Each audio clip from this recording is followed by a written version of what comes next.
La propera nit, matinada i primeres hores de dilluns seran molt ventoses a molts punts de la Comunitat Valenciana, especialment de l'interior de les províncies de Castelló, València i del nord d'Alacant.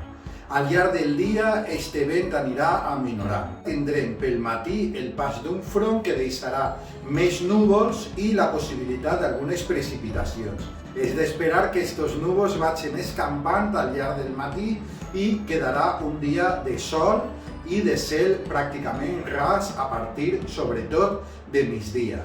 Les temperatures pujaran prou,